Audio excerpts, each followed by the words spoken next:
మా పెద్దలు నాకు లావణ్యకి పెళ్లి ఖాయం చేసి ముహూర్తం పెట్టేశారు. నన్ను పెళ్లి చేసుకోవటం లావణ్యకి ఇష్టం లేదు. లావణ్య మనస్ఫూర్తిగా మీరంటే ఇష్టపడింది. పెళ్లి రోజు తన్నొచ్చి తీసుకెళ్లిపోమని మీకు ఉత్తరం రాసింది కదా, ఆ టైంకి మీకోసం ఎదురు చూస్తూ ఒట్టు నిలబడింది. ఆ సంగతి నాకు తెలిసింది. మా ఊరు వస్తే మిమ్మల్ని చంపి పాతరేయాలని కర్రలు బరిసెలు తీసుకుని కొంతమంది మనుషుల్ని వెంటేసుకుని బయలుదేరాను. ఆ విషయం ఎవరో లావణ్యకు చెప్పారు. సరిగ్గా అదే సమయానికి మీరు నీళ్లలో ఈదుకుంటూ వస్తున్నారు. మీరు ఒట్టుకొస్తే మేము మిమ్మల్ని కొట్టి చంపేస్తామన్న భయంతో ఇంకా వేరే మార్గం ఏం తోచక తనంటే మీకు మనసు విరిగి వెళ్ళిపోయేలా చేసింది లావణ్య.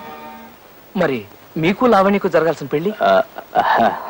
నిజం చెప్పకే, నేను అలెగ్జాండర్ గా ఉన్న రోజుల్లో గుర్రం ఎక్కి చాలా చిలిపి పనులు చేశాను.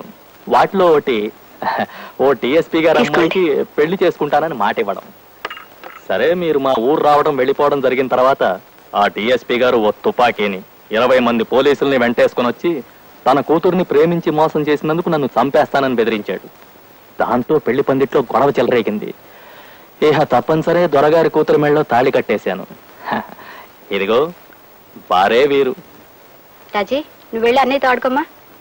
ఆడా మగ ఒకరినొకరు సరిగ్గా అర్థం చేసుకోవాలండి. మంచి చెడు ఏ జాతికి సంబంధించినవి కావు. ఆడా మగ ఇద్దరిలోనూ రాక్షసులు ఉంటారు, దేవతలు ఉంటారు. మీకు అన్యాయం జరిగిందని అపార్థం చేసుకుని మొత్తం స్త్రీజాతి మీదే కత్తి కట్టడం కేవలం అవివేకం. నేను లావణ్యని పూర్తిగా అపార్థం చేసుకున్నందుకు సిగ్గుపడుతున్నాను సుబ్బారావు గారు. I'm extremely sorry.